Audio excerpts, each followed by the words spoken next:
You seem so calm. Because he's on his meds. Without the meds, this place would be falling apart. What happens without the meds? Rip this place apart. Nothing would be left standing. How would you introduce Aiden to the world? Okay, so this is my son, Aiden Irving, the love of my life. He's a fighter, a survivor. He is definitely determined. He has mastered every obstacles that has come into his little life. Where does your story begin with him? Okay, so my story started in Jamaica. I am from Jamaica. My son was born at 7 months old, premature. He weighed 1.2 kilograms, which is about 2 pounds. After he got to the theater, he was in an incubator. That's when things just turned horribly wrong. They were administering oxygen for him, oxygen therapy. But because of the lack of resources, what they did instead was to give him an adult mask. They placed it over his face. Of course, he's 2 pounds. So can you imagine a 2-pound baby having an adult mask? It consumed his entire head. He was in the incubator for 2 months. And 6 weeks out of that 2 months, that adult mask was on his face. He never stood a chance. He never stood a chance. His brain got hit because he was overdosed on adult oxygen with an adult mask. It took both eyes, it took both ears, it hit the brain. At that time, the baby was in the incubator for 2 months, and there was not one check done on my son. Usually, once you have a child in an incubator, you have to have like an ophthalmology, you have to have all these persons coming in and making checks. My son never had that opportunity. So for this day at age 8, his diagnosis extends to deaf blindness, autism. He has chronic lung disease / asthmatic. He's nonverbal. He has craniosynostosis of the skull, which means the brain doesn't have space in the skull to grow. So skull repair or cranial repair will have to be done to expand the head for the brain to have space to grow. He is intellectually, globally, and developmentally delayed. So this is an hero standing right here. A true hero standing right here. This is a photo of his eye in the Bible. And underneath it, I asked God, can you give him even one eye? Is he completely deafblind? Yes. Yes. He's completely deafblind. Yes. What is that like? Lord. Communication is extremely hard. And of course, this is our life. This is our journey. This won't change anytime soon. This is my forever care. His father left him after I had the baby and he found out about the disability. He never looked back. So he has never met a dad. But I am his dad. On Father's Day, I always try to get dressed up on Father's Day and we go out to dinner. Because I want him to know that, listen, not because you don't have a dad, mom is still dad. And if we have to do football together, whatever we can do together, we're definitely going to do it together. Tell me about what it was like when he was let go of the hospital when he was a newborn and put into your care. Oh Lord, that was tough. I used to walk the streets of Jamaica. And I used to ask anybody. I used to just see somebody in the streets and I would say, can you tell me of a doctor who can help my son? Because of course the medical team, I just walked away. They didn't ask me how I would eat. They didn't ask me how I would sleep. But we fought and we have this beautiful little apartment that we make it into our home. You know, my son is happy. I was, for the first time, he got his own room. Because I used to live in like people's house. And I used to rent like rooms. The abuse was so much. My son is making too much noise. This is happening. That is happening. The last thing they diagnosed me was PTSD. Because they said I was so broken about just the journey. But I cannot let my state affect him. So I have never sweat. I've never stopped. My son has never been, it doesn't matter if I am wanting. He has never been wanting. I don't think he understood. I remember when she threw us out in the streets and I said, God, thank God my son is blind. All his life I'm praying for vision. And I can look at you and tell you that God, hold on, Aiden, let me show Uncle something. Let me show Uncle. where my prayers are going. Hold on. It's okay. I'm going to show Uncle something. Hold on, buddy. Hold on. Does he like to be close to you? Yeah, I'm coming back. I'm not going anywhere. So mommy is back. Come, mommy is back. Aiden. It's okay. She's not going anywhere. This is my Bible. I put his name in the Bible with my name. Because I asked God, it doesn't matter what happens to keep me to keep me alive so I can take care of him.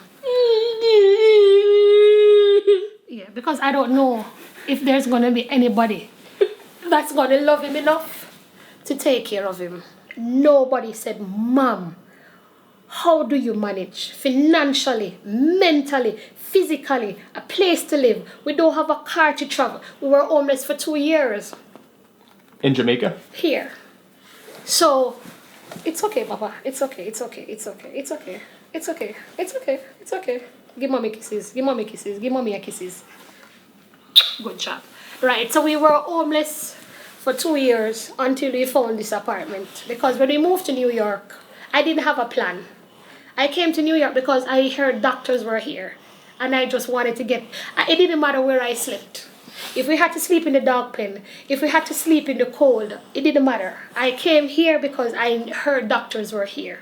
I didn't know what winter was like. When we came, we didn't have any winter jacket. My friend Alex, she came and she said, Kerry, this is your first winter jacket. She gave me my first blanket. And I knew provisions would have been made. He was an American, so he was able to get out. What about who doesn't have not even a visa to get help? The resources. So he was a dual citizen? Yes. So that was the lucky thing. That was the only thing that saved him. How did he become a dual citizen? From his dad, yes. What was it like for you when his dad left? Alright, he has never met him. And when we went to the immigration process, because I didn't even know about the dual status or whatever, I went to the embassy trying to get my son a visa to get him out of the country. Because I had a visa, I used to travel. That's why I met his dad. When I took him to the embassy, she said, Mom, I have to deny the visa. And I'm like, Miss, look at my son. He's dying right here. And she said, Mom, no.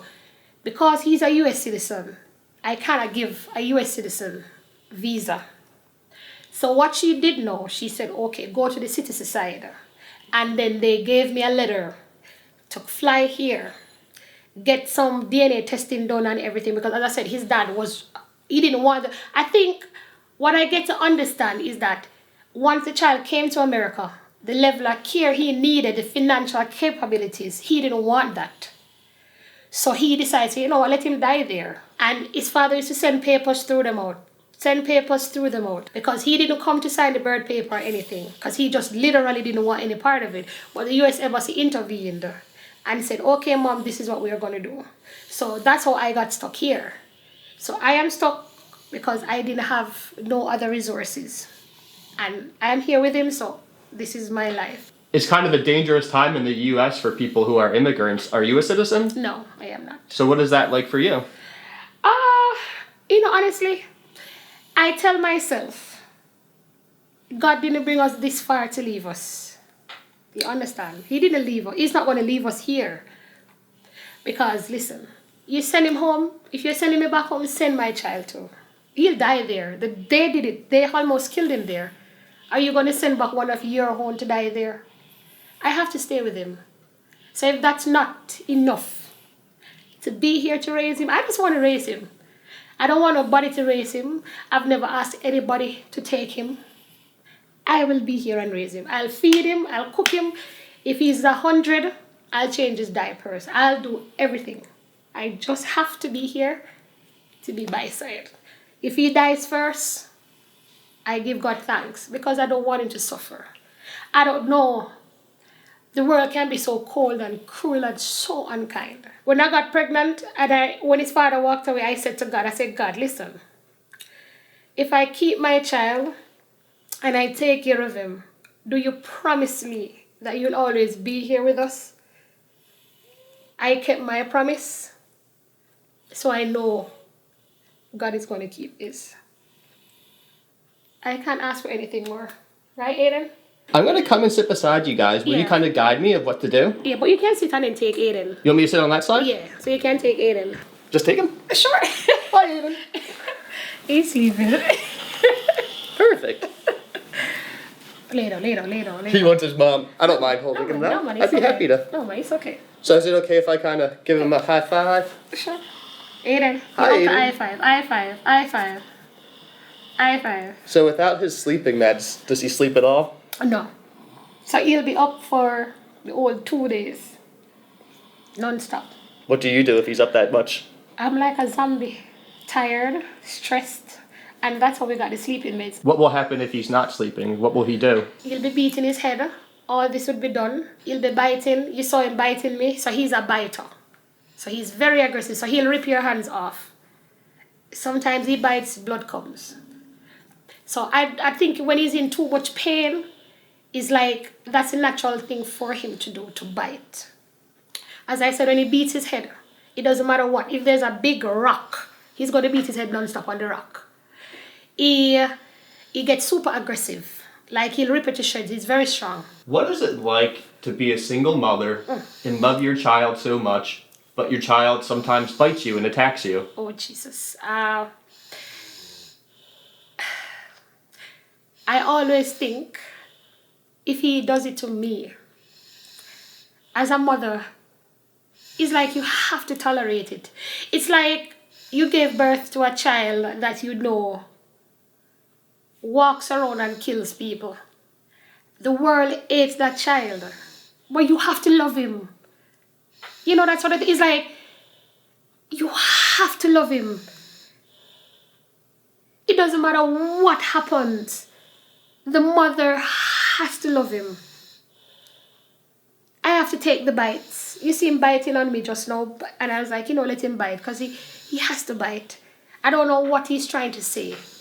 I know I gave him a bath. I know he's fed. I know I did everything to make him comfortable. He cannot tell me what's going on. So him biting me, I don't know why. So sometimes I take it. Sometimes I try to give him the hardest part. Leave the soft side and just take the knees, the elbows, the hardest structures. So he doesn't hurt me too much. He does the same thing at school. He does the same school with our own children. He does the same thing with his neighbors. I don't know how, because this is one of the things. I didn't understand what sensory meant. I'm learning about sensory.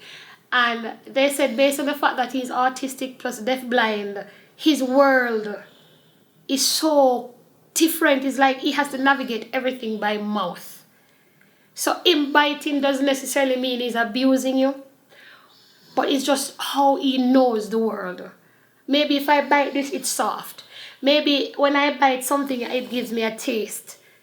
I just don't know, but this is what they say. I hope people, if they see Aiden banging his head or biting, really try to empathize and think about what it would be like to be blind and deaf. I mean, it's hard to imagine that if you're not deaf-blind, but Sure. I hope they have empathy and know that he's still a good kid, even if he is trying to communicate in his own way. Yes. As a single mother, if you feel overwhelmed because he's biting you or attacking you, you don't get to take a break. Don't get to take a break now. You don't. You. This is it. Sometimes I know when the bites are coming. It's like you tend to master the craft so well that when the bites are coming, it's like you're in a match. And you know the boxer is coming at you.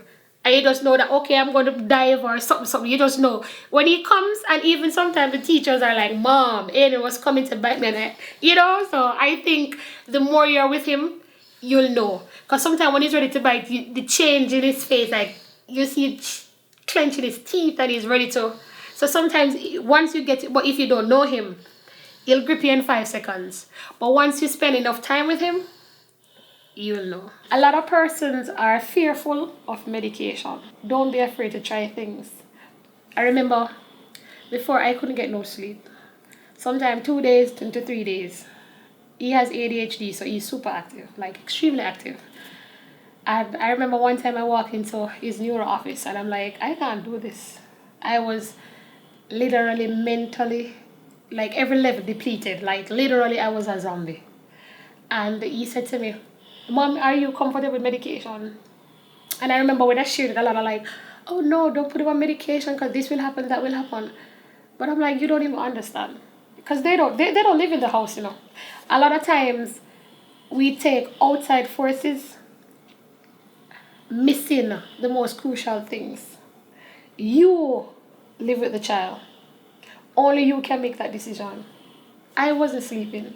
And the persons who said don't give him medication, they weren't here taking care of him. They weren't coming and saying, okay, Mom, let me take a day. If you fall asleep one day and aren't able to take care of him, and he gets hurt, then they would judge you too. Can I give you that sleep story? Yes. One day, we went to an appointment. It was pretty early. And I came back.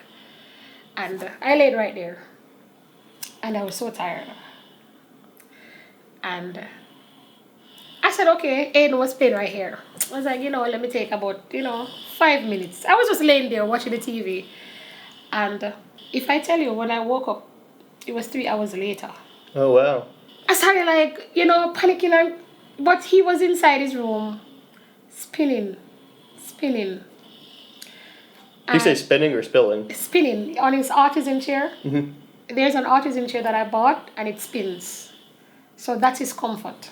So I heard it because what I did, I put a bell on the chair. So once he's on it, I know. So you'll hear the bell. Anyway, I went to the room and he was there. And he was just there spinning on his autism chair. But guess what? He was wet. Like he peed. And the diaper was so full. And he just sat there spinning in his chair. The diaper was just there. He didn't take it off. He didn't come to make a fuss. He didn't touch mommy. He didn't wake me up. He didn't do anything at all. He just sat in it. And I'm like, what if one day I died? I never wake up one day. I see a lot of these horror stories where moms die and the child is there 2-3 days. What would happen? So now even if my neighbor is a mental case, I know my neighbors. I knock my neighbor's door, my neighbors knock my door. Can I get some sugar? Can I get some salt? Anything happens, somebody must know that my child is here. This is my life. I breathe this, I live this, I wake this. It doesn't matter what I do. This is my life. I still have to change diapers. I still have to lift him like a baby. I still have to cut him. I still have to hold him. Every pain that goes on, I'm still fighting with the eyes. It's been 8 years. I'm still going through the eyes. I'm still going through the mental pain. I'm still going through the stress. I still have to master depression. I still have to do this and I still have to wake up every morning. I don't have family here. I'm a lone wolf standing here. Sometimes I'd love to be home. I'd love to go back just for even a day just to breathe. But I can't do that because his life is here. So far, I have done more than probably 500 doctor visits. I have seen more than about 200 specialists, therapists, and I have to do this every single day.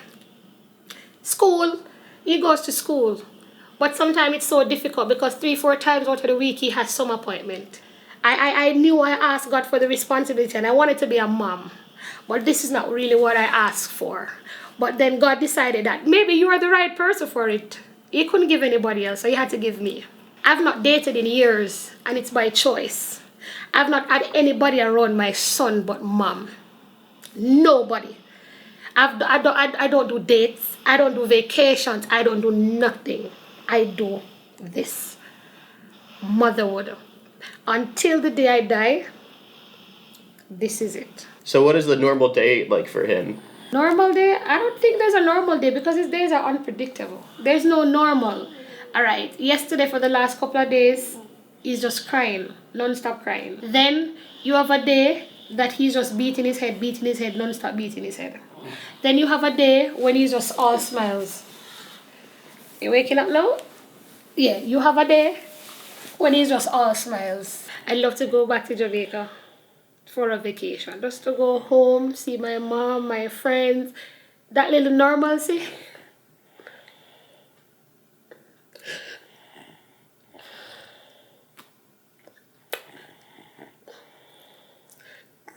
Because when I left, I never left Jamaica by choice, you know?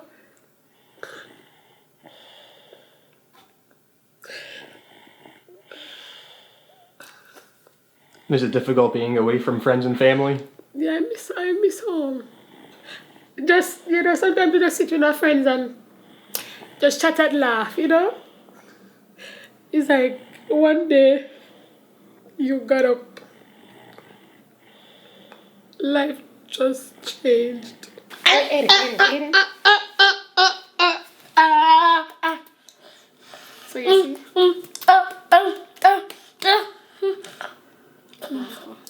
So you see? Just meet me on there. So you don't even know when or how or what triggers it. Can you go from happy to aggressive Yes. instantly? Yes. And you see him crying and laughing within the tears. I'm sure since you guys had to move all over to find him the appropriate medical care, Yes. which I think is an amazing thing you did, but I'm sure he hasn't had consistent access to the same education, right? Yes. Yes. So maybe now that you're settled in New York, you'll see some more progress. Yes, I think so. And I see a lot too. Because even getting our first apartment and stuff, I saw a lot of difference. A lot of difference. So let me tell you people, stability. You see, when you have these children, stability is the greatest. You want his helmet? Yes, I'm going to put it there. Where is it? Over there? All right, Aiden. All Here, right. I'll take a look. I think it's right there in the corner. Yep. Yes, hold it. So before you guys got this apartment, Yeah. were you house to house every week? We stayed, like, the state put us in a hotel. So we stayed, put us in a hotel setting. How long were you in a hotel for? 18 months. Were you in the same hotel? Yes. Okay. Until we found here. I asked if you were in the same hotel because I imagine Yes. if you were constantly moving, The that would be same. hard for him to get orientated to all these Yeah. different places. Okay, it was the same. We stayed at the same spot. Yeah, we stayed at the same spot. How do you do in the hotel? It was hard because it was just like we were in a one bedroom. So it was just a small bedroom, bathroom. You know, hotel settings. There's no kitchen or stuff like that. So, you know, you just had that little space to move around. So it was a lot. Because what I realized that they love space. Autism children, you have to have space. Mm-hmm. This apartment is still not big enough. Because you see all the strollers and all these stuff that we have. It's still not big enough, but it's still a little better than where we're coming from. All right, so the helmet is for the protection because of the constant head bangings. So once he's beating his head, it doesn't matter what is in front of him. He's going to hit his head super hard. So because just to prevent a concussion, the helmet is worn. Also, he has the condition craniosynostosis. Let me see if I can show you. Wait, Aiden, hold on. So right here has the shape, and then it has a cone, then it has the sunkenness that goes in. So they would have to lift, I guess, open the sides for whatever to grow. Yeah. He's 8. He has never spoken any words. You take him to the doctor, sometimes it's difficult because the doctor themselves, they don't understand. Because they're like, Mom, everything I have to be a part of. Mom, how do you communicate? If he wants something to hear, what do you do? If he needs to go to the bathroom, what do you do? There's no language. I know some person just never talk.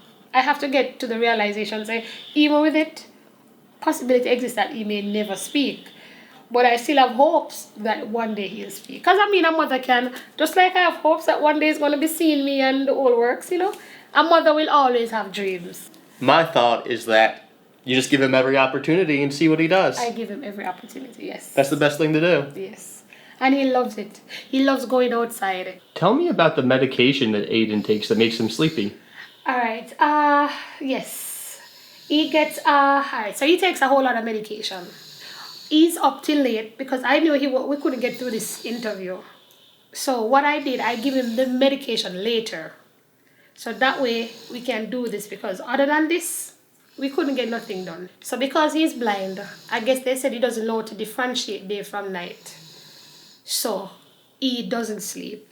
And of course, as I said, he went to bed late. And I really put him late because I wanted him to sleep. So at least I could get to talk. If he wasn't sleepy right now, would he be hitting you and me? Yes. You couldn't do an interview now. He'd be biting you. Yes. Biting your face, biting your hand. All these things would have My camera been flat. equipment? All the camera equipment would have been flat on the floor. There's a line in my TV and I know he busted it because it wasn't there. And I know he threw something and hit it. If he's not on medication, it's the worst thing. I still want mommy time. I would love for some mommy time. But somebody has to, it has to be left where I don't have to be worried. And I know that if he bites somebody, they won't hurt him because that's my fear. So I never do anything because my fear is leaving him with somebody who will hurt him because they don't understand him. So it takes that toll, you know?